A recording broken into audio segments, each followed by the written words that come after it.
Você acredita que Deus tem sonhos para a sua vida? Sim ou não? Os sonhos de Deus para a sua vida são ruins? São bons? Você acha que o sonho de Deus para a sua vida é te colocar numa furada? Vocês estão por dentro dos sonhos de Deus. A gente sabe, a gente canta, a gente acredita nisso. Como que Deus cumpre os sonhos dele, os planos dele na nossa vida?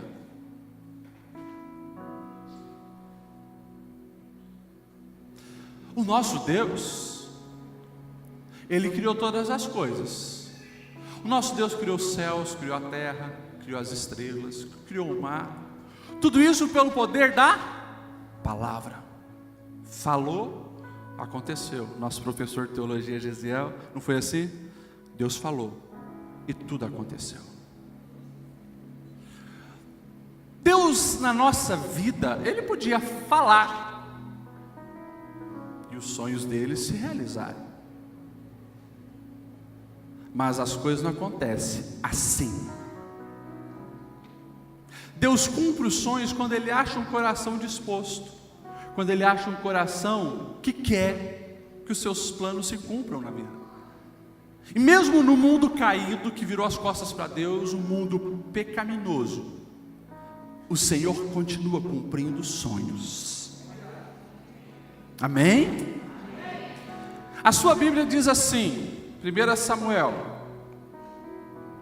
capítulo 1, versículo 1. Havia certo homem de Ramataim Zufita, né? Alguns vão falar Ramataim Zufim, que eram os dois montes, um de frente para o outro, de Efraim, chamado Eucana. Então o nome do homem era Eucana. Ele era filho de Jorão, neto de Eliú e bisneto de Tou, filho de um eframita Zufi. Tinha ele 2 mulheres. Quantas mulheres? 2. Uma se chamava Ana e a outra Penina. Penina tinha filhos, Ana, porém, não os tinha. Eu vou lendo o texto e eu vou pregando para você, a gente já continua. Olha só as informações que nós temos. Um homem chamado Eucana, ele tinha 2 esposas. Qual é o primeiro nome que vem aí? Primeira esposa chamava Ana. Por que esse nome vem primeiro? Porque nos registros escritos era assim que funcionava. Se algum homem da antiguidade tinha mais que uma esposa, aquele casou primeiro, ela tinha que ser registrado o nome primeiro. Por isso primeiro está ali Ana. E a gente começa a entender a história, porque o texto diz: a outra, Penina, tinha filhos, Ana, porém, não os tinha. Você imagine uma mulher que sempre sonhou em casar, até hoje é o sonho de muitas mulheres, se casar, constituir uma família. Ana não era diferente. Ana esperava esse dia ansiosa. Ana, claro, diferentemente dos dias de hoje, não foi ao ginecologista fazer exames, saber se ela era fértil ou não, se tinha algum problema ou não. Ela casa toda feliz, com um homem que a amava demais. Eu imagino eles trocando olhares, ele cortejando ela. Imagino ele trabalhando para pagar aquele dote que tinha que dar para a família em prol da esposa. Eu imagino tudo isso, aquele romantismo todo. E como acontece com todo mundo e aconteceu comigo, a gente namora e eles estão perguntando, as pessoas perguntam, e aí, vai noivar quando? A gente noiva. Daí eles estão perguntando, vai casar quando? Daí a gente casa. Não, agora ninguém vai mais encher o saco. E daqui a pouco passa alguns meses, a primeira pergunta, quando que vem o filho? É assim. Eu imagino que isso aconteceu, porque Ana, na antiguidade, estava numa cultura onde que se esperava isso. Filhos são vistos como bênção do Senhor, um presente que Ele dá. Toda mulher sonhava em casar e sonhava em ser mãe. O tempo vai passando, Mas Ana não engravida. Passa anos, Ana não engravida. Havia uma tradição, era cultura. Na antiguidade isso era cultura. Uma mulher que não tinha filhos, ela teria que suportar a dor de ter uma outra mulher em casa, porque todo homem precisava ver o nome dele seguir para outras gerações. Então, geralmente, quando não se tinha filho, os homens casavam com uma segunda mulher. Agora Ana, que tinha um grande sonho de ser mãe, não conseguia, sofria por isso, tem uma rival dentro da própria casa. E para piorar, Penina, a outra, ela dá filhos para Eucana. E o texto diz que Penina tinha filhos no plural. Não era um. Você já teve a sensação de que os teus objetivos, teus alvos, teus sonhos, eles não estão acontecendo, e parece que alguém que começou bem depois de você já te ultrapassou? Já teve essa sensação?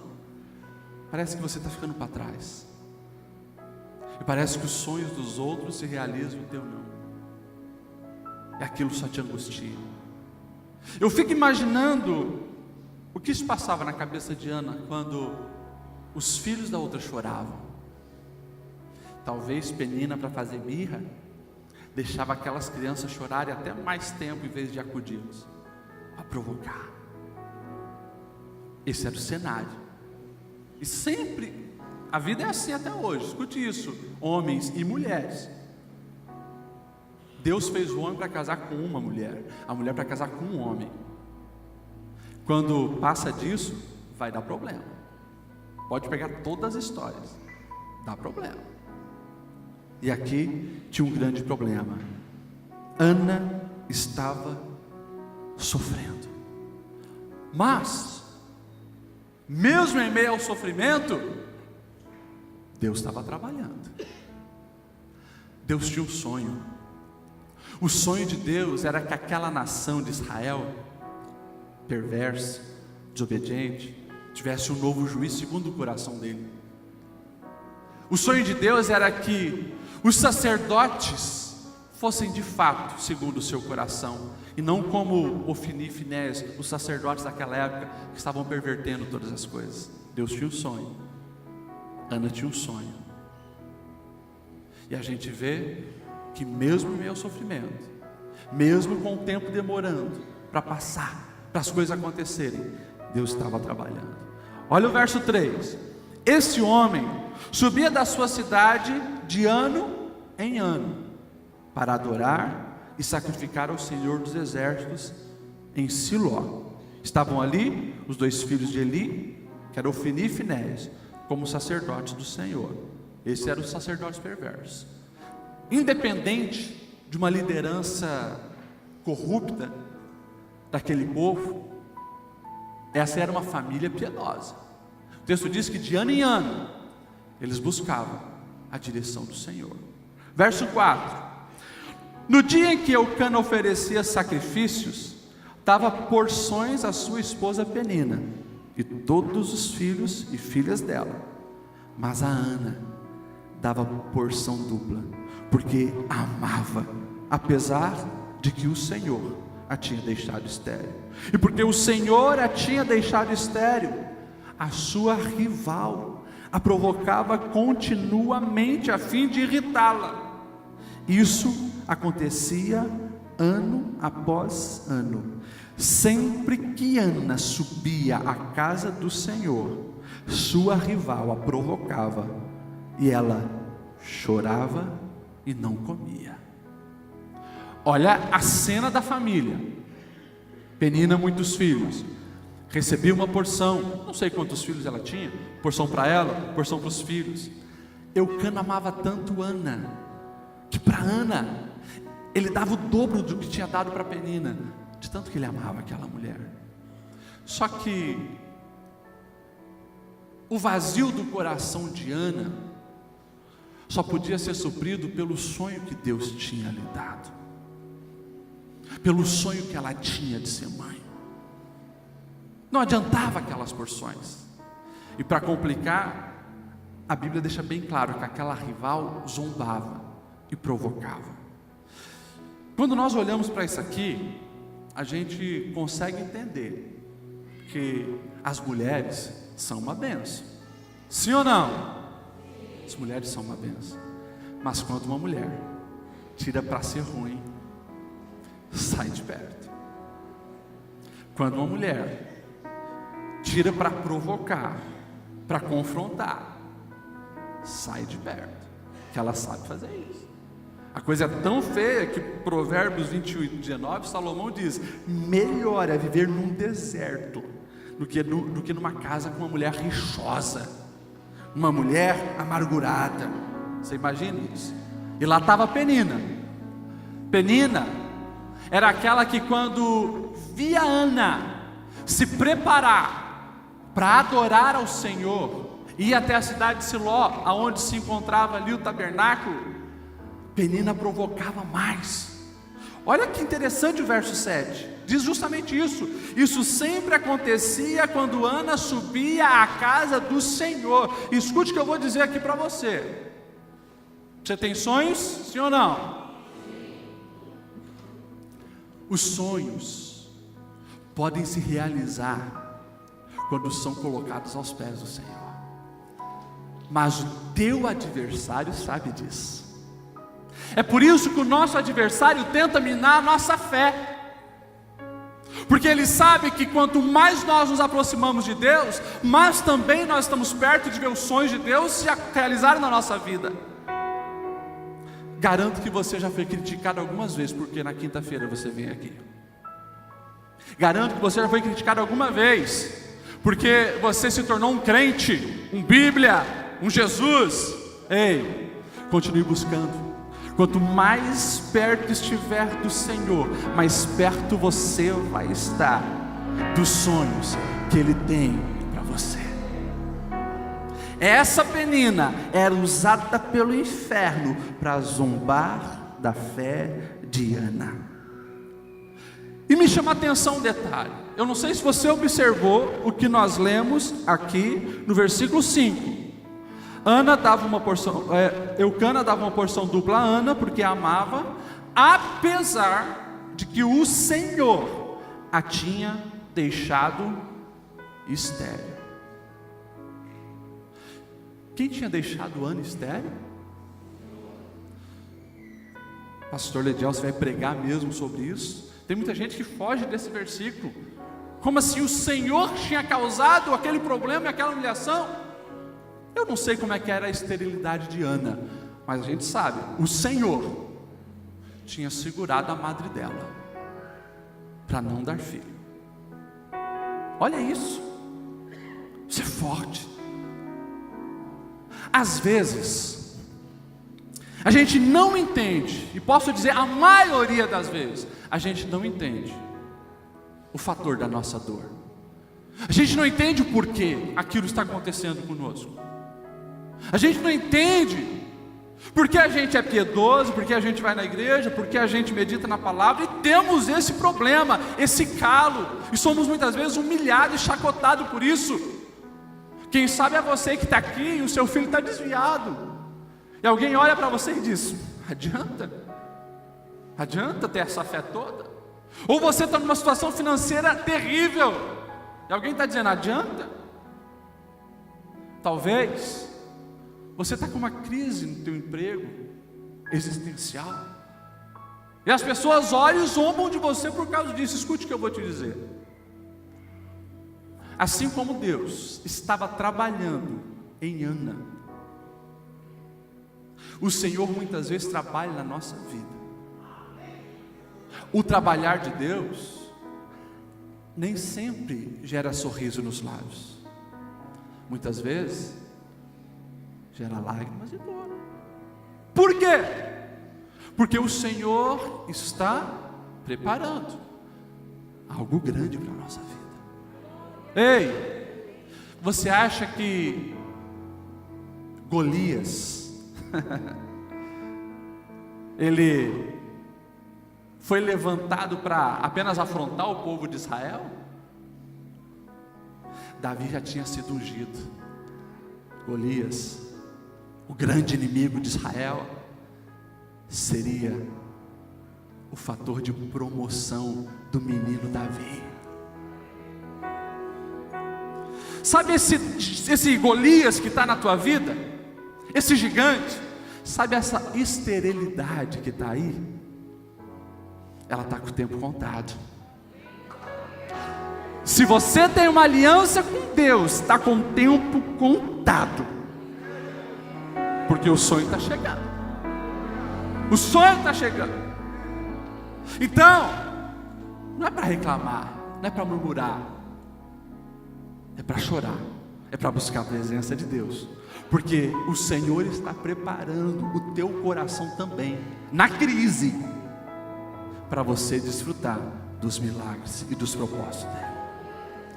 Vamos lá, vamos continuar. Eucana, o seu marido lhe perguntou: Ana, por que você está chorando? Por que não come, mulher? Por que está tão triste? Será que eu não sou melhor para você do que 10 filhos? E o cara era bom mesmo para ela, mas como eu disse, tem coisas que o nosso coração almeja, que só aquilo que nós almejamos pode suprir. Vou correr, verso 9, acompanha aí. Certa vez, quando terminou de comer e beber em Siló, estando o sacerdote ali sentado numa cadeira junto à entrada do santuário do Senhor, Ana se levantou, com a alma amargurada, chorou muito e orou ao Senhor. E ela fez um voto. Olha isso. O que ela fez? Um voto. Esse voto é o sonho de Ana, casando-se com o sonho de Deus. Olha isso. Ó Senhor dos exércitos, se tu deres atenção à humilhação da tua serva, te lembrares de mim e não esqueceres a tua serva, mas deres um filho, então eu dedicarei ao Senhor por todos os dias da sua vida, e o seu cabelo e a sua barba nunca serão cortados. Devido à humilhação, devido à sátira da sua oponente, devido à sua infertilidade, Ana parou de crer? Senhor, eu continuo acreditando, eu dou um passo a mais na sua direção, eu faço um voto: se eu tiver esse filho, vou consagrar totalmente a Ti.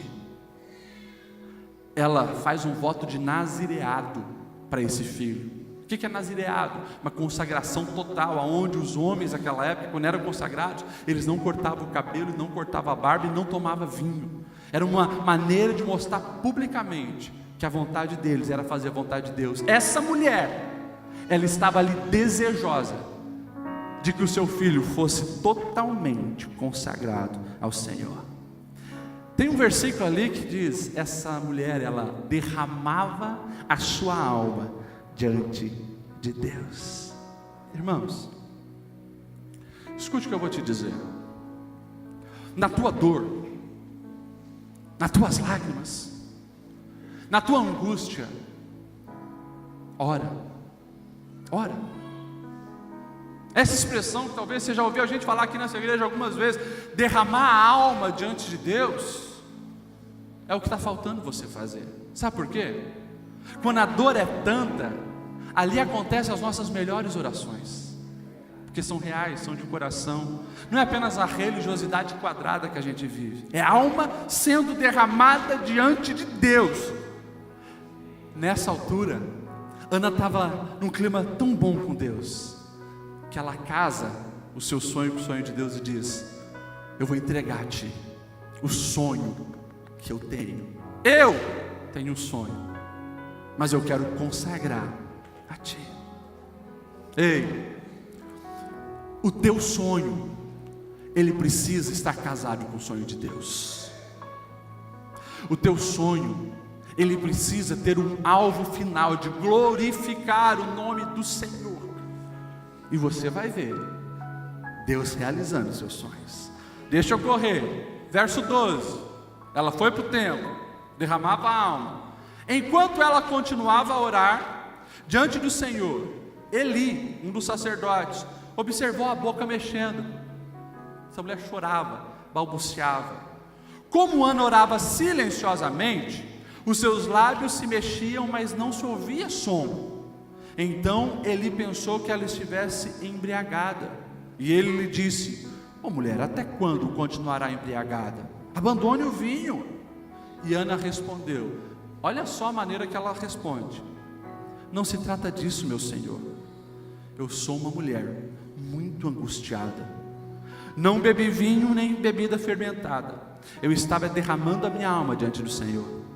Não julgues tua serva como uma mulher vadia.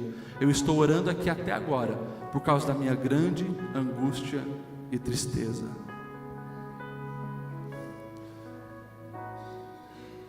Sabe o que eu vejo aqui?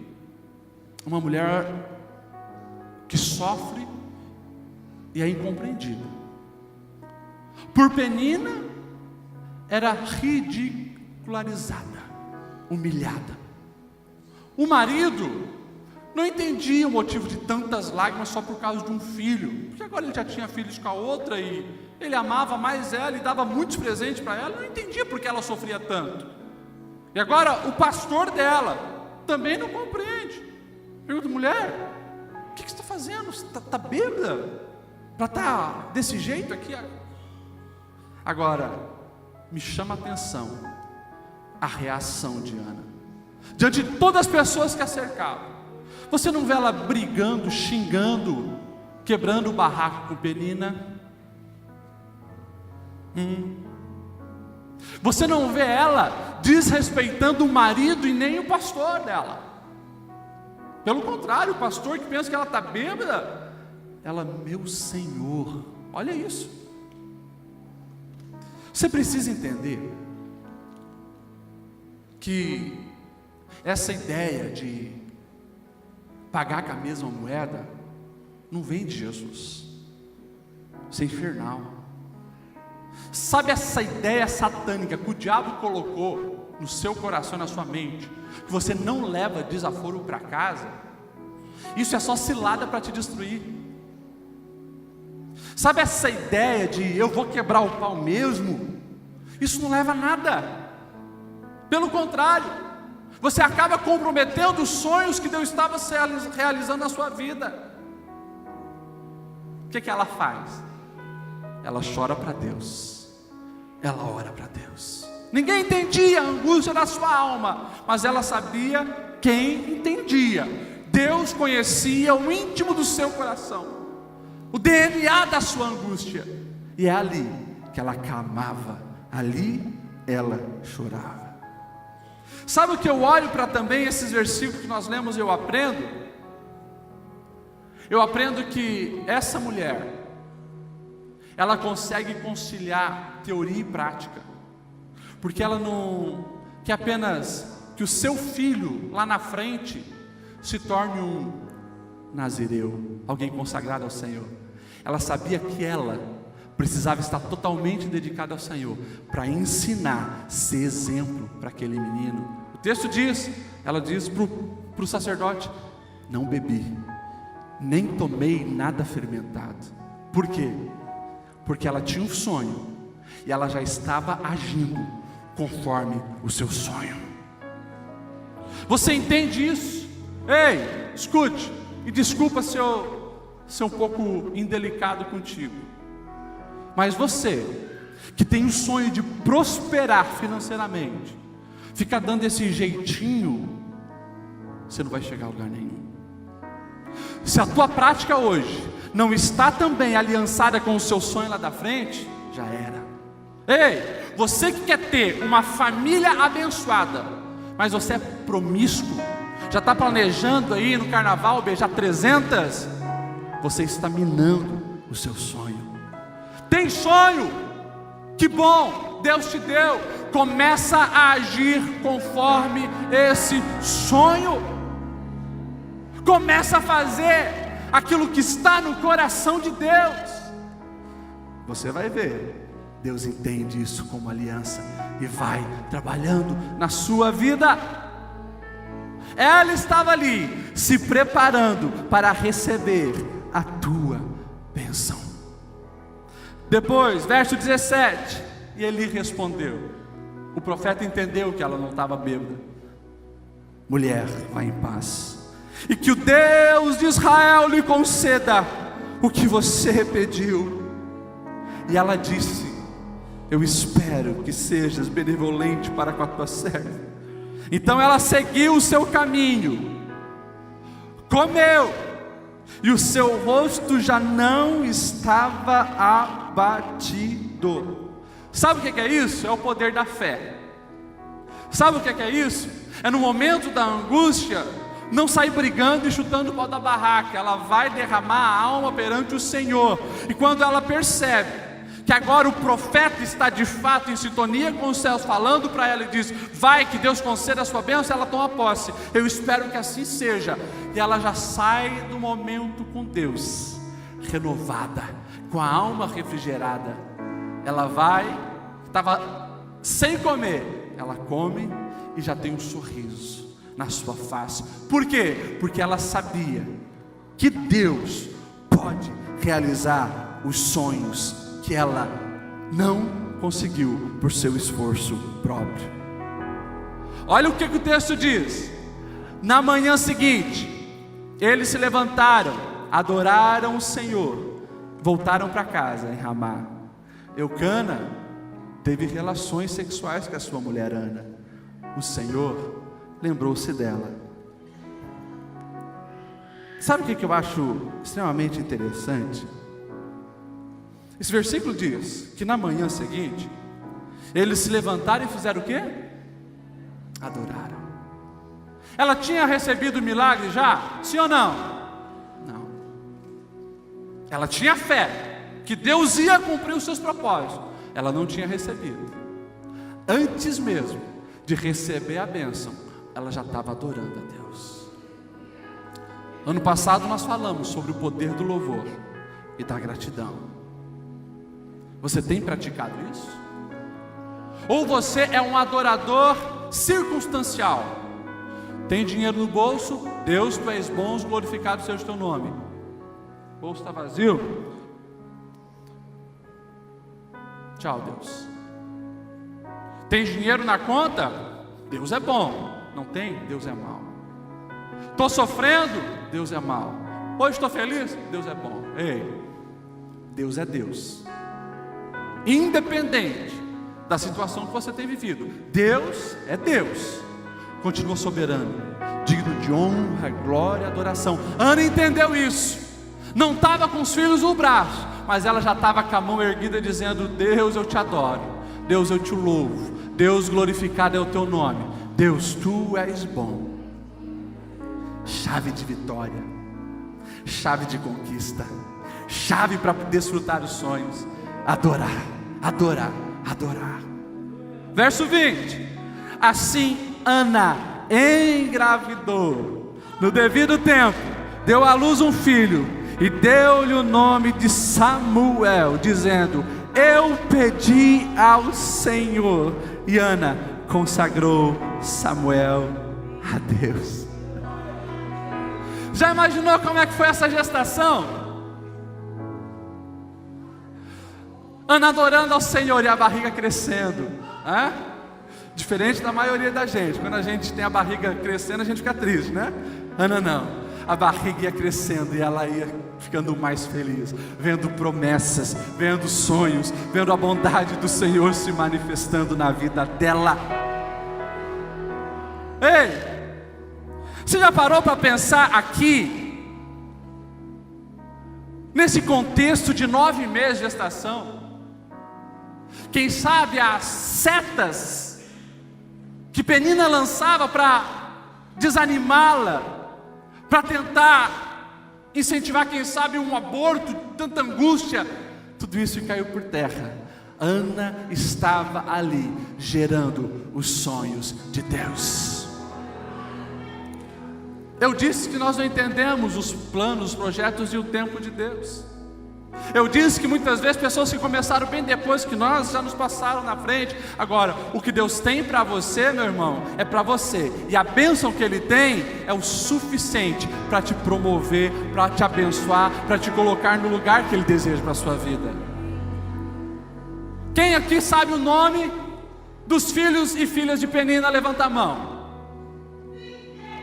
Ninguém. Eu não sei os nomes dos filhos de Penina, nem das filhas de Penina, mas eu sei o nome do filho de Ana, porque passaram quase 3.000 anos, e esse menino, o sonho, se tornou profeta, se tornou sacerdote, se tornou juiz. Foi a resposta de Deus para aquele tempo e para aquele povo. Se coloque em pé. Eu quero orar por você, eu preciso orar por você. Ei, talvez você está nessa situação ainda de alma apertada, não entendendo os sonhos que Deus tem para você. Eu quero aqui em nome de Jesus dizer que Deus está trabalhando, mesmo em meio ao caos, mesmo em meio à humilhação, mesmo em meio à vergonha, Deus está trabalhando. Você precisa deixar, é o teu sonho, casar com o sonho de Deus. Você que quer uma oração, porque você precisa ter fé para passar por esses momentos difíceis, sem desanimar, sem desacreditar nos sonhos de Deus para a sua vida. Vem aqui na frente, vem. Eu quero orar por você, eu quero abençoar a sua vida, eu quero clamar aos céus para que você não perca a sua fé e não perca a sua bênção. Vem. Você está lá na galeria, pode ir no corredor do meio.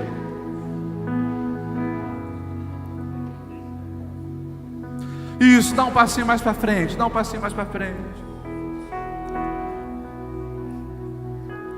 Quem foi que disse que para os sonhos de Deus se cumprirem só vai ser flores, sorrisos? Tem lágrimas, tem sofrimento, tem penina, tem acusação, tem zombaria, mas Deus é fiel. Mas Deus é fiel.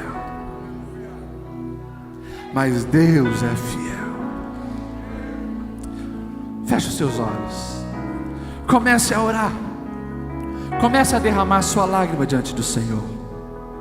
Em nome de Jesus, Tu é Deus de surpresas, Tu é Deus de realizações, Tu é um Deus que vai além. Nós cremos na surpresa de Ti para a vida desta mulher, nós cremos na Tua surpresa na vida deste homem. Este coração clama, este coração deseja ardentemente o Teu agir. Deus, toca-o nesta noite, dê sinais de que o Senhor está intervindo, dê sinais, ó Deus, de que o Senhor está curando essa terra estéril. Deus, dê sinais de que é chegado o tempo de uma nova estação na história desta casa, na história desses pais que têm aguardado a vitória de Ti sobre os filhos. Deus, esse casamento que tem aguardado soluções e milagres debaixo desta palavra, assim como o Senhor tocou em Ana, nós cremos que o Senhor é poderoso para tocar agora. Em nome de Jesus, clame pelo tocar de Deus. Em nome de Jesus, clame pelo tocar de Deus. Diga que você é tocável, diga que você é tocável, diga que Ele te toque, clame para que Ele te toque. Deus, nós celebramos vitórias esta noite. Nós cremos de que o Senhor está enxugando lágrimas aqui. Nós cremos que o Senhor está virando o cativeiro aqui esta noite. Nós cremos em boas notícias que chegará no endereço desta casa. Sob esta palavra nós ministramos. Sobre esta palavra nós ministramos de que o Senhor materializará, o Senhor encarnará uma palavra sobre esta casa, uma palavra sobre este lar. Creia em nome de